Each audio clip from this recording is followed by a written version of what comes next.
మన ప్రభువును రక్షకుడైన యేసుక్రీస్తు నామములో జీసస్ ఆర్మీ మిషన్ యూట్యూబ్ వీక్షకులందరికీ యేసుక్రీస్తు నామములో శుభవందనాలు తెలియజేస్తూ ఉన్నాను.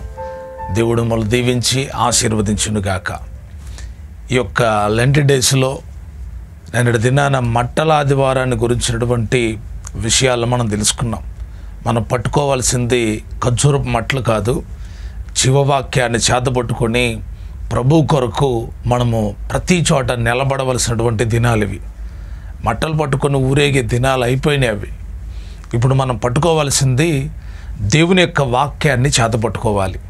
అదే మన దగ్గర నుండి ప్రభు కోరుకుంటుంది. మట్టలు పట్టుకుంటే ఆయన లేడు కదా, మహిమ రాదు. కానీ వాక్యాన్ని పట్టుకుంటే ఆయన నీతో ఉన్నాడు, నీలో ఉన్నాడు. నువ్వు వాక్యాన్ని చేతపట్టుకుంటేనే సాతానుడికి బాగా మంటగలుగుతుంది. నువ్వు ఖర్జూరపు మట్టలు పట్టుకుంటే వాడంతగా ఫీల్ అవ్వడు.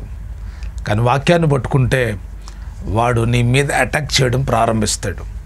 కాబట్టి దేవుని పిల్లలమైన మనం ఆత్మ సంబంధమైన సత్యాలు నేర్చుకుంటూ ఆత్మీయతలోకి ముందుకు కొనసాగుదాం.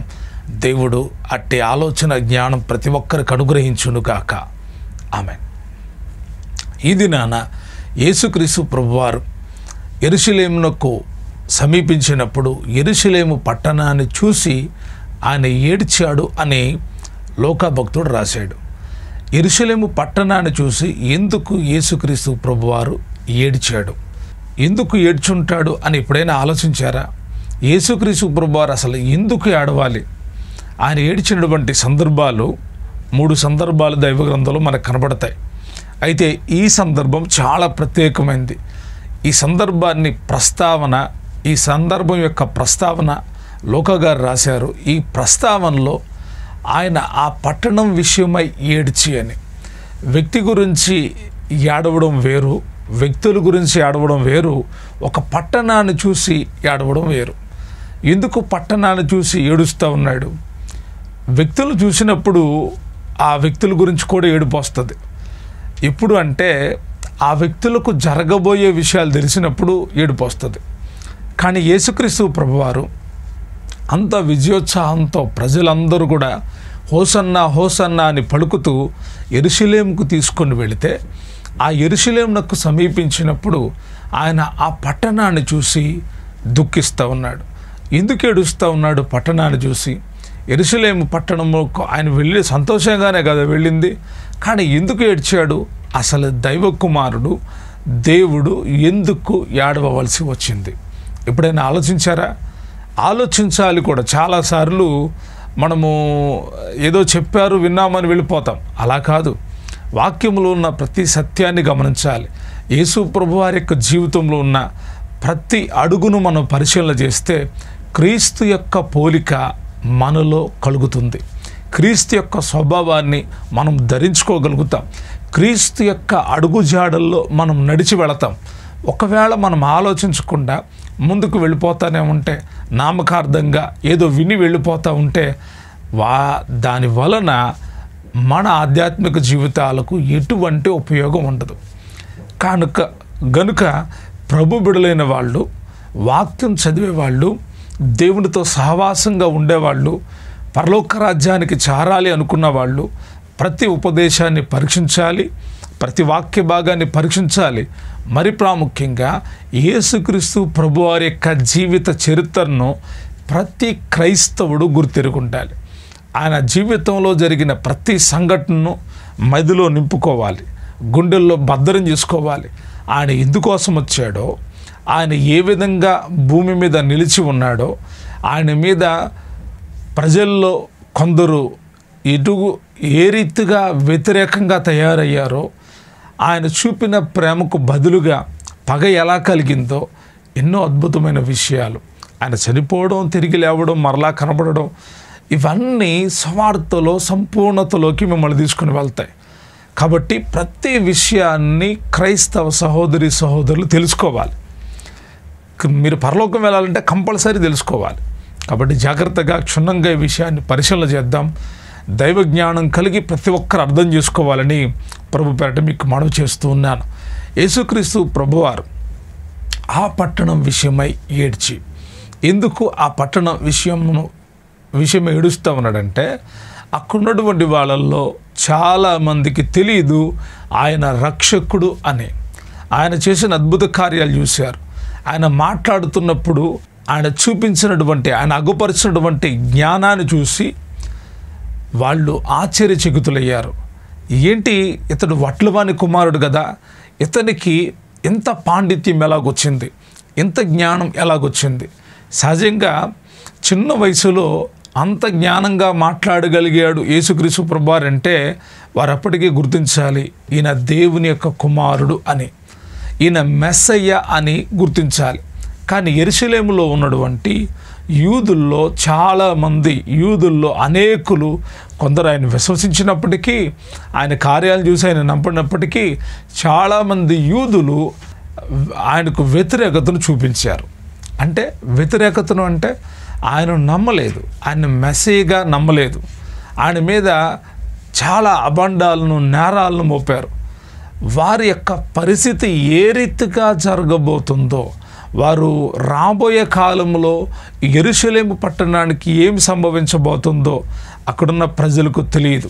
వారందుకే యేసు ప్రభు వారిని సిలువ వేసేటప్పుడు, ఆ శిక్ష అమలు చేసేటువంటి ముందు పిలాతు అంటాడు, ఈ రక్తం నా మీద, నా కుటుంబం మీద రాకుండా గుండునుగాక అని నీళ్లతో చేతులు కడుక్కుంటూ ఉన్నాడు. కానీ ప్రజలు ఏం కేకలు వేశారు తెలుసా? ఆ రక్తం మా మీద, మా కుటుంబాల మీద ఉండాలి, మా బిడ్డల మీద ఉండాలని కోరుకున్నారు. వారు కోరుకున్న రీతిగానే ఆ శాపం వారి మీదకి రాబోతుంది అనే సంగతి వారికి తెలియదు. వాళ్ళు కొన్నిసార్లు అనుకుంటాం కదా, వాళ్ళకి జరిగితే మాకు కూడా జరుగుద్దిలే అని అంటారు కదా. కోరిక తీరడం కోసం శాపవచనాలు తమకు తామే పలుక్కునే వాళ్ళు ఉంటారు. ఇప్పుడు వాళ్ళ కోరిక ఏంటి అంటే యేసు సిలువ వేయబడాలి, వీళ్ళు ఏమైపోయినా పర్వాలేదు, వాళ్ళ కోరిక తీరాలి. అయితే ఆ కోరికకు వచ్చేటువంటి శాపం ఎంత భయంకరమైందో, దానివల్ల కలిగే రక్తపాతం ఎంత ఘోరమైందో, ఎంతమంది పసిబిడలు చంపబడతారో, ఈ సంభవం అంతా యేసుక్రీస్తు ప్రభువారికి తెలుసు. ప్రజల్లో ఎవ్వరికి తెలియదు, ప్రజల్లో ఎవ్వరు గుర్తెరగల. ఎందుకు యేసుక్రీస్తు ప్రభువారు ఏడ్చాడు? ఆయన గుర్తెరిగాడు. ఈ సందర్భాన్ని గురించిన ఒక వాక్య భాగాన్ని మీకు చెప్పి నేను ఈ అంశంలో ఉన్న లోతైన సంగతులు మీకు తెలియజేస్తాను.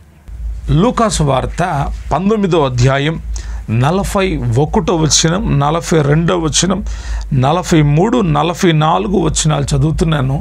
మీరందరూ కూడా శ్రద్ధగా గ్రహించాలని ప్రభుపేట కోరుతూ ఉన్నాను. ఆయన పట్టణంనకు సమీపించినప్పుడు దానిని చూచి దాని విషయమై ఏడ్చి, నీవును ఈ నీ దినమందైను సమాధాన సంబంధమైన సంగతులను తెలుసుకునే ఎడల నీకెంతో మేలు, కానీ ఇప్పుడు అవి నీ కనులకు మరుగు చేయబడి ఉన్నవి. ప్రభు నిన్ను దర్శించిన కాలము నీవు ఎరుగకుంటివి గనుక నీ శత్రువులు నీ చుట్టూ గట్టు కట్ట ముట్టడి వేసి అన్ని పక్కలను నిన్ను అరికట్టి నీలోనున్న నీ పిల్లలతో కూడా నిన్ను నేల కలిపి నీలో రాతి మీద రాయి నిలిచి ఉండని అనే దినములు వచ్చుచున్నవని యేసుక్రీస్తు ప్రభువారు ఆ పట్టణ విషయం వేడ్చి ఆయన మాట్లాడుతూ ఉన్నాడు. ఆ పట్టణానికి ఏం జరగబోతుందో, అక్కడున్న ప్రజలు ఎటువంటి రీతిగా హింసింపబడబోతున్నారో యేసుక్రీస్తు ప్రభువారు గుర్తించారు. ఆయన ఆ పట్టణాన్ని చూసట్టున్నాడు, ఈ దినమందైనా సమాధానమైన సంగతులను తెలుసుకొని ఉంటే ఎంత మేలు, ఎంత మేలు. ఈరోజు కూడా యేసుక్రీస్తు ప్రభువు యొక్క ఆ యొక్క మనసును కలిగిన అనేకులు కూడా వీరి సత్యాన్ని తెలుసుకుంటే ఎంత బాగుండు, వీరు ప్రభువుని తెలుసుకుంటే ఎంత బాగుండు. ఆయన దర్శించిన ఆ కాలాన్ని చాలామంది గుర్తించలేరు. కొందరు గుర్తించి ఆ రక్షణను పొందుకొని ఆశీర్వదించబడ్డారు. కొందరు గుర్తించి ఆయన ఇచ్చేటువంటి ఆ కృపను వాళ్ళు పొందుకున్నారు. అయితే చాలామందికి ఈరోజు కూడా ఆ రక్షణ విషయంలో వారి నేత్రాలు మూయబడిపోయి ఉన్నాయి. యెరూషలేములో ఉన్నటువంటి యూదులు యేసుక్రీస్తు ప్రభువారిని అంగీకరించలేదు. ఇటువంటి రీతిగా అంగీకరించలేదు అంటే ఆయన మెస్సయ్య అని, దేవుని యొక్క కుమారుడని, ఆయన రక్షకుడు అని వాళ్ళు అంగీకరించాల. బోధకుడుగా అంగీకరించారు, రబ్బీగా అంగీకరించారు. అంటే రబ్బీ అంటే బోధకుడే. బోధకుడిగా రబ్బీ అనే ఆ భాషలో వాళ్ళు అంగీకరించారు. ఆయన ఒక ప్రవక్త అన్నారు. ఆయన ఏలియా అని మరికొందరు అన్నారు. ఆయన మోషే అని మరికొందరు అన్నారు. ఈ రీతిగా ప్రజల్లో రకరకాలుగా యేసు ప్రభువారి గురించి మాట్లాడుకున్నారు. కానీ ఆయన దైవ కుమారుడని, ఆయన వల్ల రక్షణ కలుగుతుందని, ఆయన వల్ల పరలోకానికి చేరొచ్చని, ఆయన వల్ల సమాధానం కలుగుతుందని, ఉగ్రత నుంచి తప్పించబడతాము అని యూదులు గ్రహించలేకపోయారు. యేసయ్య చెప్తున్న ఈ ప్రవచనంలో చదివితే, నీ శత్రువులు నిన్ను చుట్టుముట్టి కట్టడి వేసి అన్ని ప్రక్కలను నిన్ను అరికట్టి నీలోనున్న నీ పిల్లలతో కూడా నిన్ను నేల కలిపి నీలో రాతి మీద రాయి నిలిచి ఉండని అనే దినములు వచ్చుచున్నవి. యేసుక్రీస్తు ప్రభువారు ఈ ప్రవచనాన్ని చెప్పిన తర్వాత క్రీస్తు శకం 70వ సంవత్సరంలో రోమా ప్రభుత్వం ద్వారా యెరూషలేము పట్టణం ధ్వంసం చేయబడింది. భయంకరమైన శిక్షకు యూదులు బలైపోయారు. ఎందుకు అంత భయంకరమైన శిక్ష వచ్చిందంటే, యేసయ్య ముందుగానే దాన్ని గ్రహించి ఆ విషయమై ఏడ్చాడు. యేసయ్యకు తెలుసు.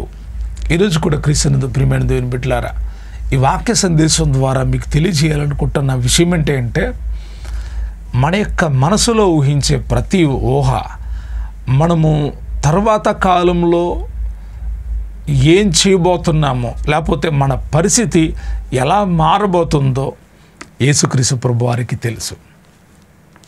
ఆయన మన విషయమే దుఃఖించక ముందే మారు మనసు పొంది, రక్షణ పొంది, ఆయన యొక్క మనసును కలిగి ఆయన రాజ్యానికి సిద్ధపడాలని కోరుకుంటూ ఉన్నాడు యేసయ్య. మరి మీరు సిద్ధంగా ఉన్నారా? ఆయన యెరూషలేము పట్టణాన్ని చూసి ఏడ్చాడు. ఈరోజు లోబడునల్లని ప్రజల వైపు చూస్తూ దినమంతా ఆయన చేతులు చాపుచు, ఇదిగో రండి, ఇదే రక్షణ దినమని ఆయన పిలుస్తూ ఉన్నాడు. వారు ఆయన గ్రహించలేకపోయారు. వారు ఆయన కృపను గుర్తెరగలేదు. వారు ఆయన్ని తెలుసుకోలేకపోయారు. తెలిసినా వారి లోపల గ్రహింపు రాల. ఈరోజు సత్యము, దేవుని యొక్క వాక్యం, యేసుక్రీస్తు ప్రభువారు వచ్చింది వాస్తవం. ఈ సంఘటన మీరు తెలుసుకోగలిగితే మీకు సమాధానం కలుగుతుంది, మీకు ఆశీర్వాదం కలుగుతుంది, మీకు దీవెన కలుగుతుంది. ఎందుకంటే సకల ఆశీర్వాదాలకు కారణభూతుడు యేసుక్రీస్తు ప్రభువారే. ఆయన అంటాడు, నా నామమున మీరు నన్నేమి అడిగినానో అది మీకు చేతును. ఆయన పిల్లలయ్యుండి మీరు ఆయన్ని ఏది అడిగినానో అది మీ కొరకు ఆయన జరిగిస్తాడు. కాబట్టి ఇటు విశ్వాసం కలిగిన వాళ్ళై క్రీస్తులో ముందుకు కొనసాగండి. ఈ వాక్య సందేశం మనకు నేర్పించేది, యేసుక్రీస్తు ప్రభువారు ఆ యెరూషలేము పట్టణానికి రాబోతున్న ఆ గొప్ప విపత్తును చూసి, వారు ఆయన్ను గ్రహించకపోవడాన్ని చూసి ఆయన దుఃఖిస్తూ ఉన్నాడు. మనం కూడా ఆయన కృపను జ్ఞాపకం చేసుకోకపోతే మన విషయంలో కూడా పరిశుద్ధాత్ముడు దుఃఖిస్తాడు. అందుకే దైవ గ్రంథంలో రాయబడి ఉంది, పరిశుద్ధాత్మను దుఃఖపరచుకోడి. మనము ఆయన చెప్పిన సంగతులు గుర్తెరగకపోతే మనము ఆయనను దుఃఖపెట్టిన వాళ్ళం అవుతాం. కనుక పరీక్షించి పరిశోధించి మన జీవితాలు ప్రభు కొరకు స్థిరపరచుకొని ప్రభు రాజ్యం కొరకు సిద్ధపడదాం. ప్రభు కొరకు సాక్షులమై ఉందాం. యేసుక్రీస్తు ప్రభువుని సంపూర్ణంగా అంగీకరించి సంపూర్ణ రక్షణలోకి సాగిపోదాం. అట్టి కృపను ప్రభు మనందరికి దయచేసి నడిపించునుగాక. దేవుడు మిమ్మల్ని నిండారుగా దీవించునుగాక. God bless you.